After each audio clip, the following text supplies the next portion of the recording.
I always believed Fridays shouldn't bring bad news. But that afternoon, all I could hear in my head was the clock hand jamming at 12, like time itself was hesitating. My boss, Mr. Hale, had never once called me into his office without notice. He was the kind of man who thought anything off schedule was a mistake. So when he messaged me to come in now, I knew something was wrong.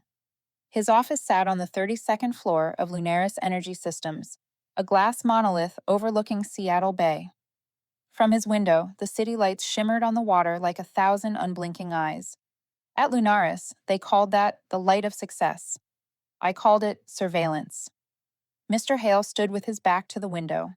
Seattle's rain cast a thin gray film across the glass, turning him into a shadow trapped between dim reflections. The moment I closed the door, he spoke, low and trembling. "Dempsey, I don't have much time. Listen carefully. Pack your things. Take your son. You have 48 hours. I raised an eyebrow. That sounds like something out of a crime movie. Did I miss a meeting? He turned around. His eyes looked like they'd seen something I wasn't supposed to know. "You ran the safety test this morning, didn't you?" "I did. The results looked strange. I haven't reported." "Don't report it. Not to anyone. They know you saw it, and they're watching." I tried to laugh, but my throat went dry. "I'm a safety engineer, not a spy. Now you're both." He slid a thick envelope across the desk, his hand shaking. "Leave before Sunday. Don't come back no matter who calls. You're out of time." Then he turned away as if he couldn't bear to look at me again. I left the office without saying goodbye. The Lunaris parking lot on a Friday evening was eerily still. Cars sat in perfect lines under dim amber lights, their reflections pressed against the glass walls, silent copies of themselves. On the drive home, the rain grew heavier. Seattle was always wet, but that day it felt different, like the storm was trying to hide something. I opened the envelope the moment I got home. Inside were 4 things. 1. A bus ticket to Juneau, Alaska, departing at 6 in the morning, Sunday. 2. A black military-grade, encrypted hard drive, which I recognized instantly from my years in naval tech. 3. A photo of my apartment, taken from above, is detailed enough to show the dead plant on my balcony. 4. A handwritten note, Hale's shaky handwriting, saying they know you ran the test. "Don't stay past Sunday." I read that line 3 times. Outside, the rain hitting the roof sounded like a countdown. Eli, my son, was asleep in his room. He was 15, asthmatic. Every night, Ty kept his inhaler beside the bed in case the attacks came back without warning. I thought about him, and about my husband, killed in a plant explosion 8 years ago. The media called it a technical malfunction. I called it a collective cover-up.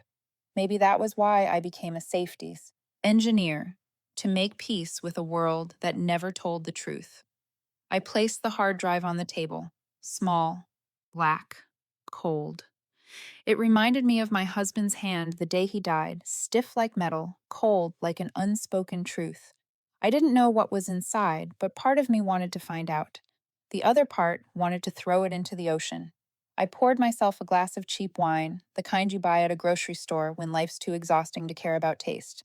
If conscience had a payroll, I'd have quit long ago. No one answered. I looked back at the envelope, smoothed out the bus ticket to Alaska, a place I'd never been, but it sounded like the right kind of ending for a life built on numbers. On the table, my husband's old watch had stopped at 2:47, the exact time he died. I touched the cracked glass gently. "You once said that if you want to change the world, it starts with a single press. Maybe tonight it's my turn." I opened my laptop, fingers hovering over the keyboard. Hale's voice echoed in my head. "They know you ran the test. Just one small action, one click, one truth that wasn't meant to be seen." I still remember the data from that morning. Emissions levels 20 times above EPA limits. I'd emailed to confirm, no reply. An hour later, the file vanished from the system. I laughed quietly. Data doesn't disappear. Only the people who create it do. Outside, the wind slipped through the cracks of the window. I drew the curtain aside. The city lights rippled across the bay like a giant control panel pulsing under the rain. No one needed to stand guard. The system watched you before you even knew to look back. I closed the laptop, slid the hard drive into my bag, and locked the door. 48 hours, 2 days to decide whether to disappear or make sure they could never erase me. I looked into the mirror. A 42-year-old woman stared back.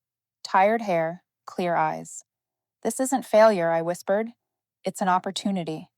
Before I tell you what I found inside that hard drive, tell me, where are you listening from? Because maybe, where you work, the lights you see every day aren't meant to illuminate. They're meant to watch." I got home at 8 in the evening. Seattle was still raining, like someone had turned on the city's rinse off your sins mode and forgotten to shut it down. I hung my coat and hid the envelope inside the wooden cabinet by the door. If Eli saw it, he would ask until I answered, and I was never good at lying to a child who had his father's eyes. The living room light gave off that old yellow glow. On the table sat a bowl of cold noodles, half a science magazine, and an open inhaler box. Life for the two of us was always tidy in the way survival needs to be planned. From his room came Eli's voice, rough and faint. "Mom, you're home?" "Yeah, just later than usual." He stepped out, holding his tablet, glasses slipping down his nose. "Did you get fired?"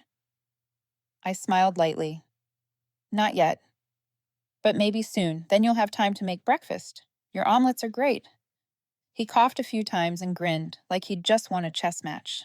His innocence always reminded me of what a terrible adult I'd become, a person who knew too much to rest easy. "Take your medicine and get some sleep. I've got a little work to do." "Yes, Chief Engineer." He saluted. I returned it, serious enough that we both laughed. When his door closed, my smile faded. I poured black coffee, not to stay awake, but to pretend I still had normal habits. On the wooden shelf was a box I hadn't touched in years. I opened it.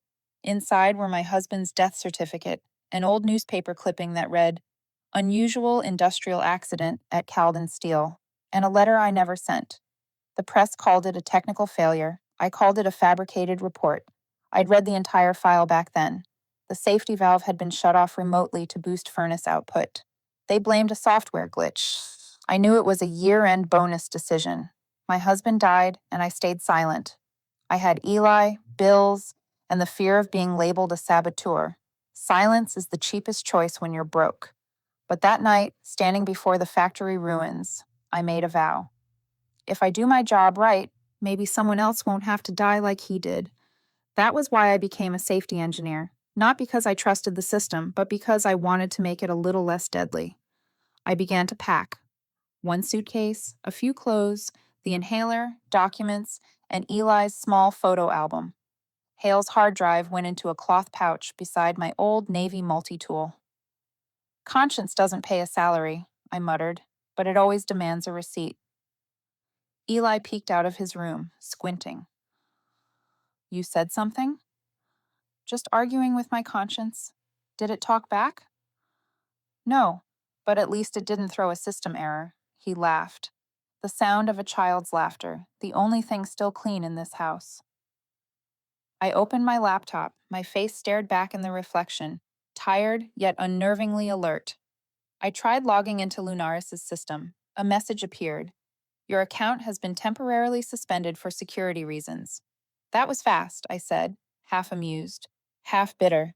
I sat still, watching the blinking cursor like the heartbeat of someone about to be unplugged. On the desk was a picture of young Eli, smiling with his hand shielding his eyes from the sun. Behind him hung the red factory sign I once installed. Safety is not a slogan. It's survival. My husband once asked, "Do you really believe that?" I'd said, "If I don't, who will?" Tonight, that answer sounded like I was mocking myself. I shut the laptop and leaned back in the chair. Wind from the bay slipped through the cracks, carrying salt and cold. Seattle felt like a wet sheet of steel, reflecting both light and fear. I whispered, barely audible, "Stay calm. Calm is the last thing they can't take from you." I checked the locks, then went to Eli's room. He was fast asleep, breathing shallowly, inhaler in hand. I sat beside his bed, my back against the wall, saying nothing. Before he died, my husband once told me, "Never trust people who claim they're saving the world. They're just cleaning up their own tracks." I whispered back, though he couldn't hear me, "And never trust those who stay silent. They're the reason the world needs saving." That night, I didn't sleep. The wind rattled the window like a Morse signal saying go, go, go. Maybe I imagined it. Maybe not. On the table, the suitcase waited. 2 days. Not much, but enough to choose which side of history I'd stand on. And when morning came, I'd tell Eli we were leaving the city. Not to hide, but to find a place where truth doesn't have to be whispered. I woke before dawn, not because of an alarm, but because of the dream. In it, I heard the factory siren, the one that had been silent for 8 years, echo through the Seattle rain. I sat up, heart still beating to that imagined sound. Eli was still asleep. I put on a jacket and walked to the living room. The blue streetlight spilled through the blinds, cutting the room in half. One side light, one side shadow. Hale's hard drive sat quietly on the table, small as a fist, heavy as a data bullet waiting to be fired. Today, I would open it. I turned on my laptop. The screen lit up, reflecting a face caught between reason and risk. The drive asked for a password. I tried Hale's name. Wrong. His birth date. Wrong. Then I remembered something from last year's security audit, when Hale had laughed and said, "Your Navy unit used something about wings as a password, didn't it?" I typed, Albatross 047. The drive opened. Inside were 3 folders: reports, logs, and notes. I started with reports. The list was long, but the last file stopped me cold. Emission test 0, 213 real das CSV. I opened it. Numbers flashed so fast the screen could barely keep up. Then I saw the final line. Toxic emission index, 1,984% of the EPA standard. My throat tightened. Almost 20 times the legal limit. I switched to the next folder. Another file, nearly identical. Emission test 0213. Public CSV. I opened it. Toxic emission index, 94% of the EPA standard. The fake report. Sent to the Environmental Protection Agency on the same day by the same sender, Hale.R. But Hale hadn't run that test. I had. I moved to notes. Only one file, readme h.docx. The first line was a scanned handwriting note. I recognized Hale's shaky script immediately. They altered the emissions algorithm. Below it, typed text. Clara, if you're reading this, they've found out. The green pulse algorithm was modified to divide toxin results by a performance adjustment coefficient. Not a system error, an order. Don't trust the backup. They altered the logs, too. The last sentence was smudged, almost beyond reading. Trust no system that pays its own auditor. I let out a dry, bitter laugh. Classic Hale, teaching ethics from beyond the grave. I opened the logs folder, only one file. System Audit Feb 13 log. I scrolled to the end and froze. User Clara. Dempsey accessed the restricted file at 9:47 in the morning, the exact time I ran the test. I was the only one who touched the real data. I triggered the trap with a single click. I said it quietly, my voice metallic. I leaned back in the chair, heart racing, but head steady. Now it all made sense. Hale discovered the alteration. He saved the real file. I opened it. The system logged it, and now they knew. The only question left was, who were they? It couldn't just be Lunaris. No engineer held enough authority to rewrite an entire emission algorithm. Someone higher, political, corporate, maybe federal. I looked at the words EPA standard and smirked. Standard, sure. Depends on whose standard we're talking about. A faint sound clicked near the window. I stood, pulled the curtain. No one there. But in the parking lot below, a red light blinked once. Small, round, then vanished. It could have been a car reflection. It could have been an infrared lens. I didn't know. But my gut knew better. Old instincts from the Navy never lie. Maybe that was the first hello. I turned off the lights and stayed still. No sound. Only the heartbeat and the wind from the bay. Back at the table, the hard drive was still connected. The screen flickered. A message appeared. Remote access detected. Then a command line popped up. Access denied. I tried to cut the connection. No use. The screen blinked again, and white letters appeared on a black background. Stop digging. I stared at it. My hands that once disassembled rifles under pressure, were trembling at a sentence with no voice behind it. I didn't answer. I unplugged the drive and shut everything down. The room was silent, suspiciously still. Blue streetlight crept through the blinds, painting the wall in a hue, both real and artificial. Every number had a body behind it. Now I understand why Hale called data ghosts. I turned to the broken clock on the wall. The hands were still frozen at 2:47, the hour my husband died. I'd never fixed it. Not out of sentiment, but to remember how time can stop for one wrong decision. Time stopped again, I whispered. I checked the locks. Eli's breathing from his room was soft, steady, the rhythm of someone who still believed the world was clean. I leaned against the wall, holding the hard drive tight. Inside it were numbers that could save lives, or end them, depending on who pressed the button. If data had souls, I thought, they were watching me, waiting to see what I'd do with them. I opened my eyes, my voice calm and clear. All right, I see you. Now let's find out who erases whom first. The Seattle sky lit up in that gray light people like to call dawn. I called it a system alert. Eli was still asleep, but I knew we couldn't stay. The feeling of being watched from last night still lingered in the air, sharp and electric, like the smell of ozone after a transformer burns.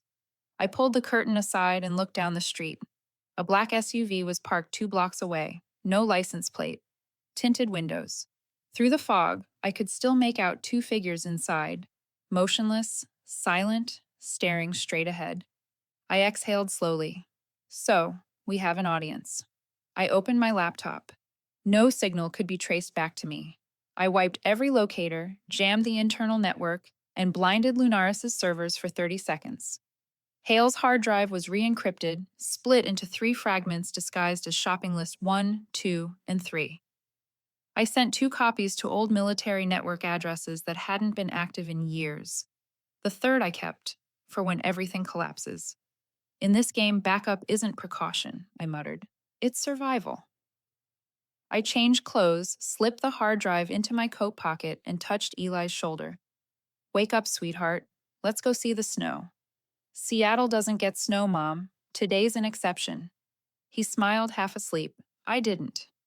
We went down through the maintenance tunnel, an exit only repair staff knew about. I once helped fix the piping down there. I never thought I'd use it to disappear. The air in the tunnel was damp and metallic. I checked the cameras. The power cords were unplugged. Good. Someone did that before me, or for me. Light slid across the car windows, stretching our reflections into warped silver streaks. Dozens of versions of me, layered over each other, distorted, half real. Honest light never multiplies, I whispered. Only lies need reflections. Eli blinked. What does that mean? Just me arguing with physics. A metallic clink echoed from the stairwell, someone testing the door handle. I gripped his hand tighter and moved faster. The tunnel door opened into the alley behind the building. I typed the old code, 1412. The door unlocked. 3 years, and no one had changed it. Places that brag about perfect security always lose to their own laziness. We slipped through the narrow alley, damp and hazy with drizzle. The smell of stale coffee and engine oil mixed together, the scent of a city that looked awake but wasn't. Before we turned the corner, a voice called out, Clara? It was Mrs. Mavis, the landlady. Purple hair, holding a cup of steaming coffee. You in trouble, honey? I paused half a second. No. Just looking for whoever sells the cheapest version of the truth. She frowned, then chuckled. Good luck with that. Thanks. I'll need it. I led Eli toward the old train station under the Fremont Bridge, a place so forgotten that it no longer appeared on city maps. Rusted stairs, moldy walls, and lights flickering like a heartbeat running out of power. Mom, where are we going? Somewhere Wi-Fi can't reach. Do they have pastries there? If they do, I'll buy 2. He laughed, and the sound echoed through the tunnel like a small light I'd forgotten to turn off. The passage opened near the old harbor, The wind pushed against us, dragging mist across the skyline of glass towers. Windows mirrored the sky, stacked like layers of glowing masks. Thousands of false reflections, I thought. And I only need one truth. I stopped at a rundown gas station by the road. The neon light trembled, pale and sleepless. I turned on a prepaid phone. No SIM, Wi-Fi only. A note from Hale appeared in the synced folder. If you need help, find Marcus Legrand. Marcus. I remembered that name. A government security engineer who vanished after a national data breach. They called him the ghost in the network. Hale once said, "If it all falls apart, only Marcus can fix it. He owes me a life, and he can repay it with a truth." I searched his last known address. Anchorage, Alaska. Eli looked up at me. "Mom, are we really going to Alaska?" "Yes. A place where even snow knows how to keep secrets." I stepped outside. The cracked mirror on the gas station wall reflected us.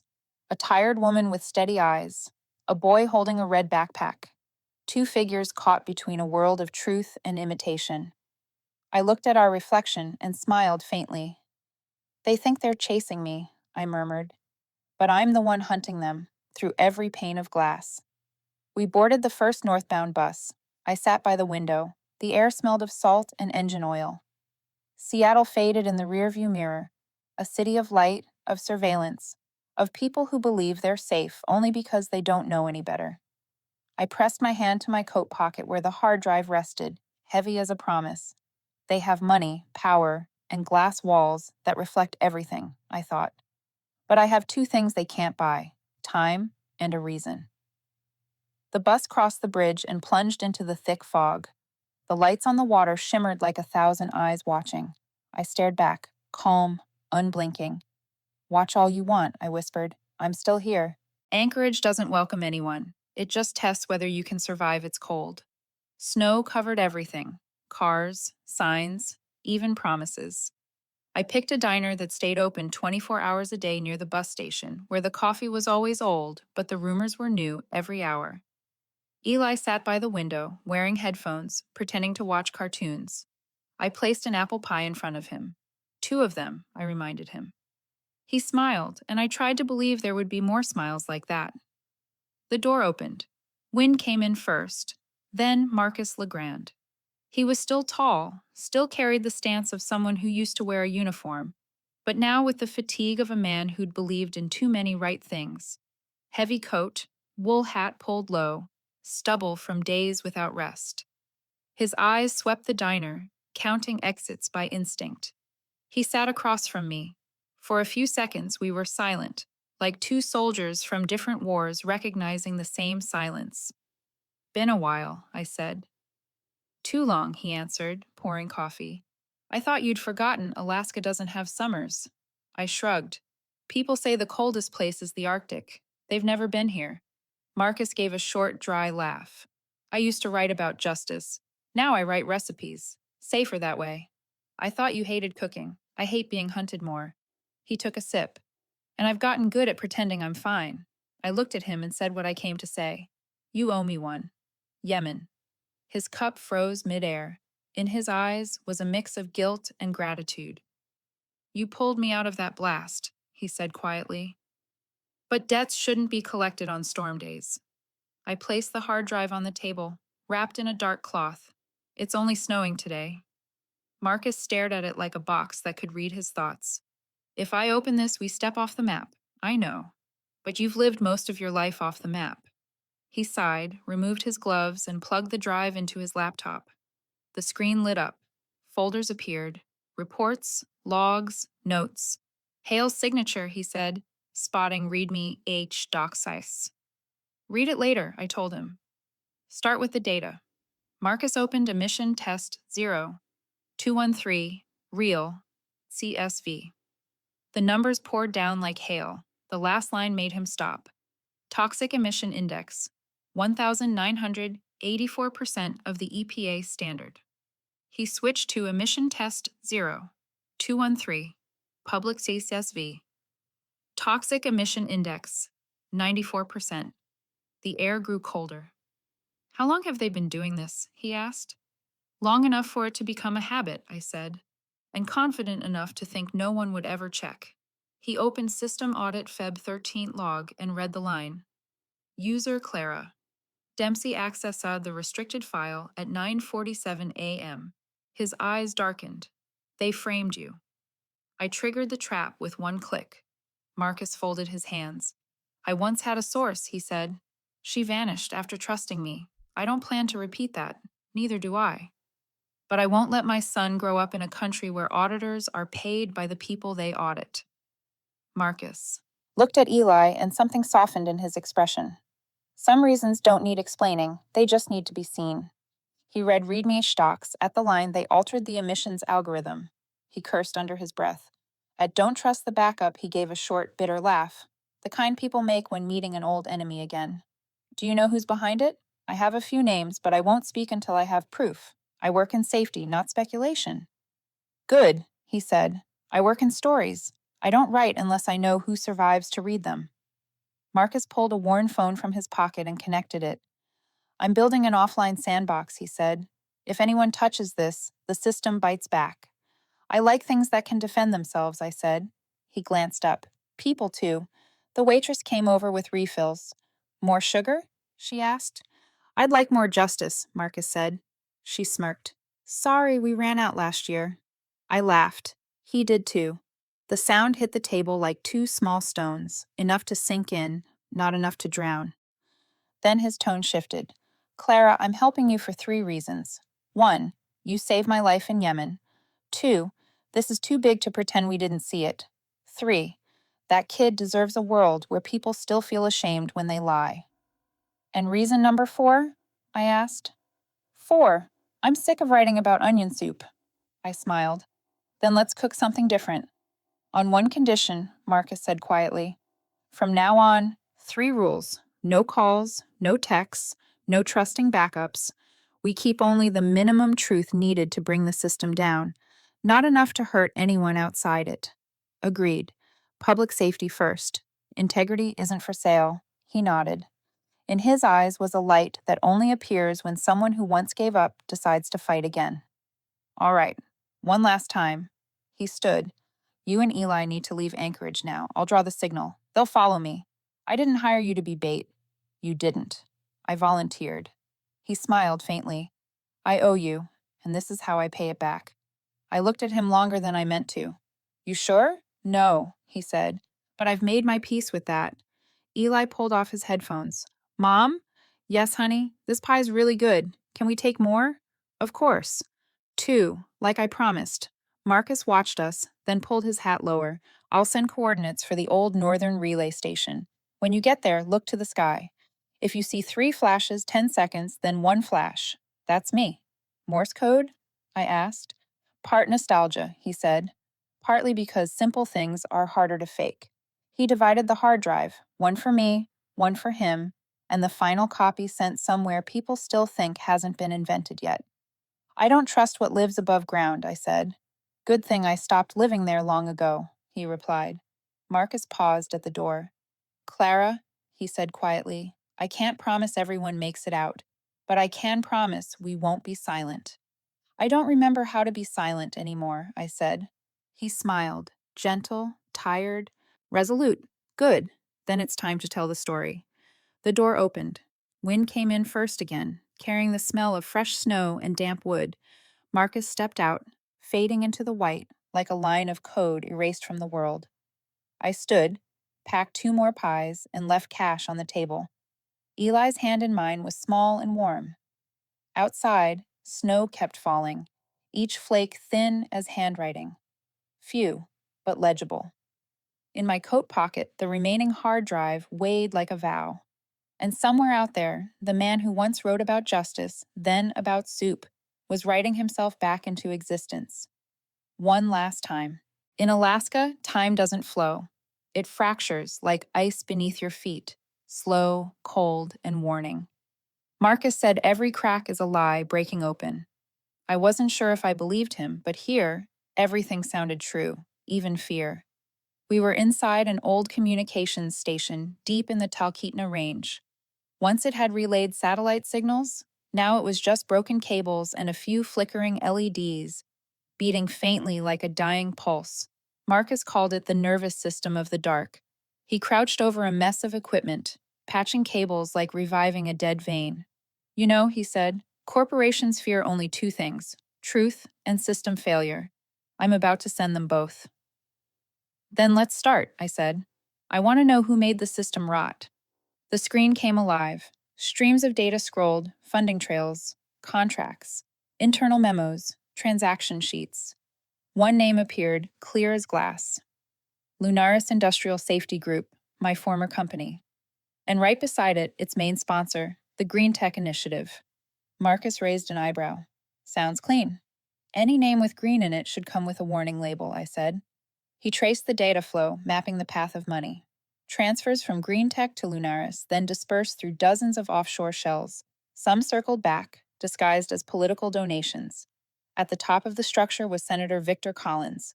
I remembered his face from the news, his smile calibrated like screen brightness, his voice soaked in virtue. Marcus played an old clip. Collins stood on a stage under a green banner, speaking smoothly as if reading an ad.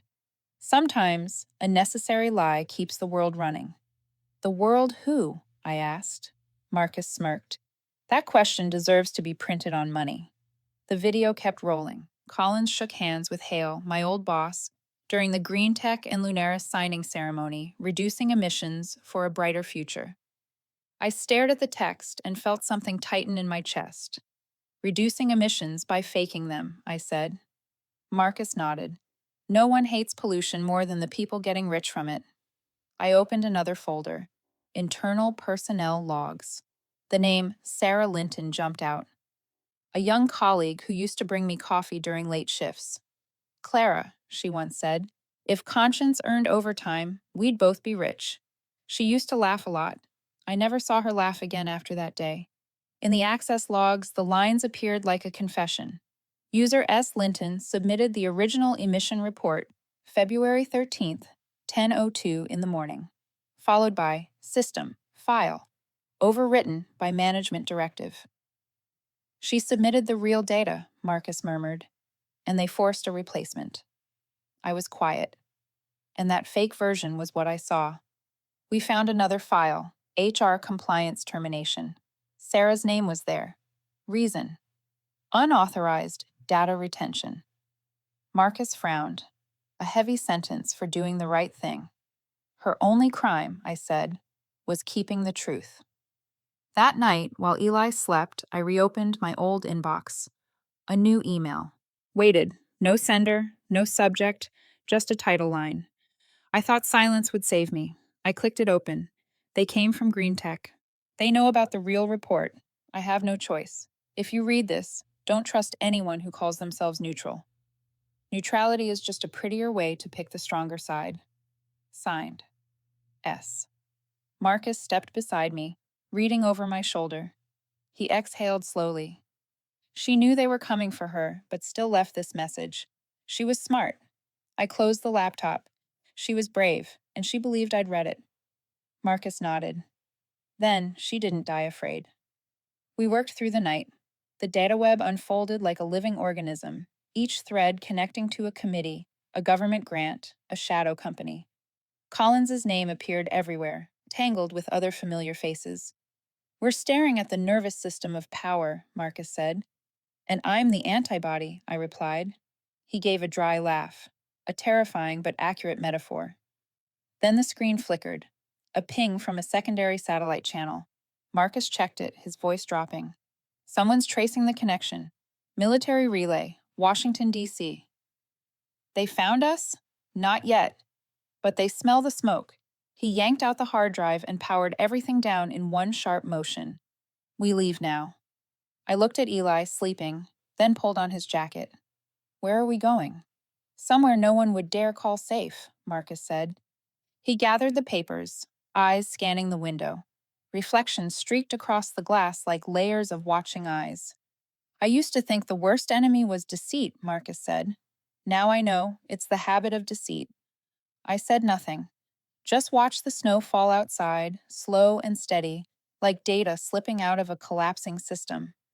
Before leaving the station, I sent one encrypted message. Sarah, I read it. Then I deleted it. Because sometimes the truest form of gratitude is not leaving proof behind. The northern sky burned with aurora light. The green waves shimmered like an electromagnetic curtain. Beautiful, silent, and cold. They call that the northern lights, Marcus said. I call it the network of shadows, I replied. The hard drive in my pocket vibrated, a faint signal from the backup process. I held it tighter. Being alive means the evidence still exists. And the Alaska night swallowed us whole, quiet as another secret the world wasn't cold enough to keep. Bad news always arrives in the morning. Friday, my inbox was full of emails marked urgent. On television, the anchor smiled that plastic smile and read the headline, Engineer Clara Dempsey, accused of stealing classified data, causing damage to the National Emission Control System. The closing line, an extremist act allegedly aimed at sabotaging environmental protection efforts. Impressive, really. They knew exactly how to make a whistleblower look like a criminal and a criminal look like a hero. By noon, the police came. No guns, no cuffs, just a search warrant and that polite, sorry, just doing our job attitude. They went through every drawer, photographed every drive. One officer asked, "Do you know why you're under investigation?" "Because I know the real reason," I said. Outside, reporters swarmed the door. Microphones, cameras, lights. One of them shouted, "Are you the one who destroyed the Lunaris plant?" I only said, "I fixed something that should never have been built." By evening, Marcus returned, his eyes heavy as lead. He didn't offer comfort. He just pulled out his phone and pressed play. Hale's voice filled the room, hoarse, broken, but clear. "Clara, I wish I'd had your courage before they bought me out. No gunshot, no final words, just the truth, that he chose an ending over resistance." I sat still. Tears fell, soundless. I let them. Sometimes crying is the only way to stay upright. Then I whispered, mostly to myself, "If I stay silent, he dies again." Marcus looked at me, then pulled a folded paper from his coat, the edges worn thin. "There's an old weather relay up north. You used to work there, right?" I nodded. "Its transmission line still runs, but nobody watches it. If you connect directly, you can broadcast the data worldwide in minutes. No one can stop it in time." I looked at him and smiled faintly. "The last time I used it was to warn about a storm." "Now you warn people," Marcus said. He spread a map on the table, marked a point with a black pen. "We have 8 hours before they trace the signal here. You'll go to the station, and I'll jam their chase route. If you need me, use Channel 9. That one's still secure." He spoke like issuing orders, but I heard worry under the tone. "You don't have to do this," I said. "Neither do you," he replied. "But this is when we choose what should be done." News of Hale's suicide flooded every major network, like a ritual absolution for the betrayer. And me, I was labeled the runaway accomplice. They aired old photos of me, work uniform, sweat-streaked face. One journalist commented, "Looks like she couldn't handle workplace pressure." I laughed. Pressure doesn't kill people. Lies do. The phone rang. A corporate attorney on the line. "We advise you to cooperate. There's room to negotiate leniency." I said, "I don't need leniency. I need light." Marcus handed me a cup of coffee. "I used to think justice was a building," he said, "but it's really the person standing outside when that building collapses." "Then today we stand outside," I answered. I opened my bag, pulled out the hard drive, the original one Hale left. The clock on the wall was still frozen at 2:47, the hour he died. This time I didn't look at it with grief. I looked at it as a signal to begin. Marcus opened the digital map. The relay was deep in the Alaska Range, buried in ice where no civilian signal could reach. I knew the way. I'd worked there once, sitting in a metal cabin, listening to wind slam the walls, and believing I was helping save lives. Now I was about to do that again, literally. We didn't have much time. Lunaris issued a full retrieval order for all assets deemed company property. The police returned, this time without apologies. Marcus and I drove through the night, wind screaming through the car's seams. I listened to messages from old friends, each one saying they couldn't be reached right now. I understood. When fear takes power, silence becomes currency. At the base of the mountain, snow fell thick, dusting memory like salt. Marcus stopped the car and looked at me. Once you hit send, they'll know. They'll come. You sure about this? If I don't, no one will ever come again, I said. He nodded slightly, then gave a thin, crooked smile. Then let's begin. Time to ring the bell. I stepped out. The wind slapped my face like proof I was still alive. Up ahead, the satellite station stood, cold steel buried in ice, its red beacon blinking like a heartbeat waiting to wake. I didn't pray. I didn't fear. I thought of Hale, of Sarah, of everyone who believed in the truth, but didn't have enough time to defend it. And I told myself, this isn't revenge, it's a balance. I tightened my grip on the hard drive. Heavy, cold, real. The northern sky opened wide, pale blue and merciless, like a mirror reflecting who I'd become. Clara stepped up to the steel door. The red sensor light scanned her face. She swiped her badge. Access granted. Inside, the dormant monitors flickered to life, their glow mirrored in her eyes, not fear, but resolve. The last time I turned the system on, it was to warn about a storm. And this time, she whispered, it's to warn about people. The wind struck the old steel walls, beating in a rhythm like distant drums. The weather station where I had worked 8 years ago lay silent under thick snow, like a creature in hibernation. I placed my hand on the control panel, and the dust dissolved under my fingers. Even abandoned, the system still ran. Not because of luck, but because it was built to need no one's faith. I switched on the power. The old circuits hissed, then steadied. The screen lit up, cold blue washing over my face. Across it appeared the line, Secure uplink established. Press enter to release. One key, one world. I stared at it for a long moment.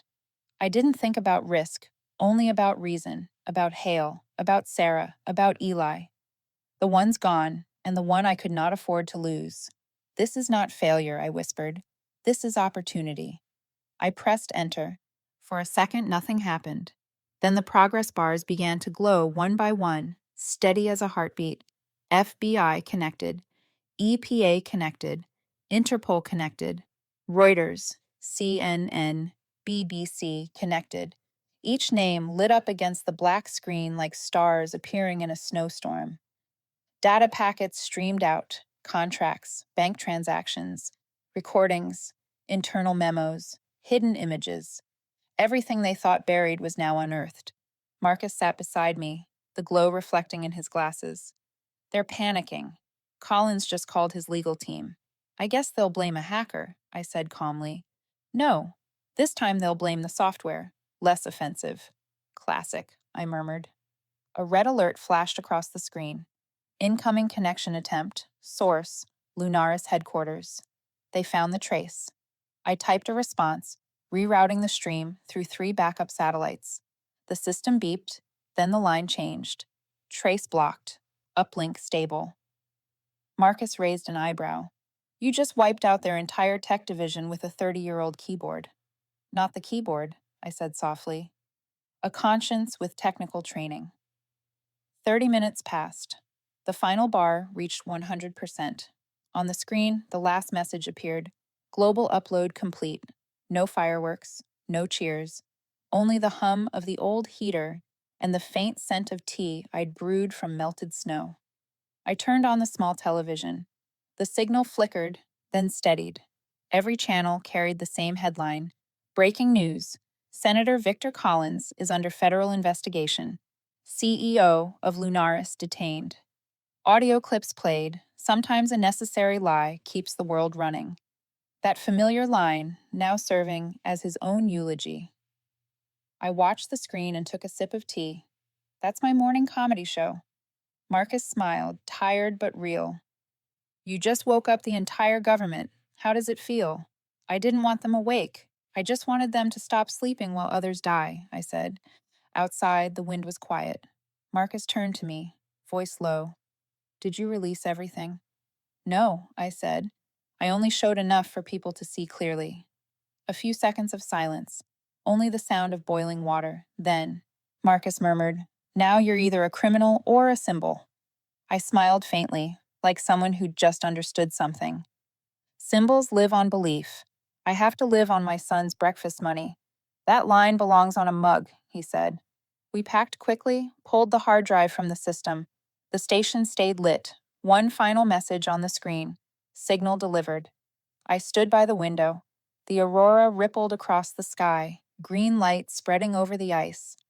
This time, it didn't look like surveillance. It looked like freedom. Marcus put on his coat, glancing back. They won't let this go. I know, I said, but at least they'll have to do it in the light. He laughed softly. You always manage to turn a crisis into a quote. I shrugged. I borrowed it from an old report. Every collapse is an opportunity if you live long enough to see it. By the time we left the station, the sky had turned pale blue. I stopped and looked back. The small building still stood, its faint light glowing through the snow like a slow metal heartbeat. I whispered, almost like a goodbye. Some bridges, when they burn, leave only ash. But even that light is enough to guide the way. Marcus said nothing. He just nodded, and together we walked on, leaving two thin trails of footprints across the ice, toward the dawn, where justice was finally beginning to show its true color. 3 months later, I was still in Alaska. No media, no police, no one knocking at the door. Only thin snow over the porch, the crackle of fire in the stove, and Eli's laughter, echoing whenever he chased rabbits around the yard. The small house on the edge of Juneau wasn't special. But to me, it was enough. Enough to hear silence without fear.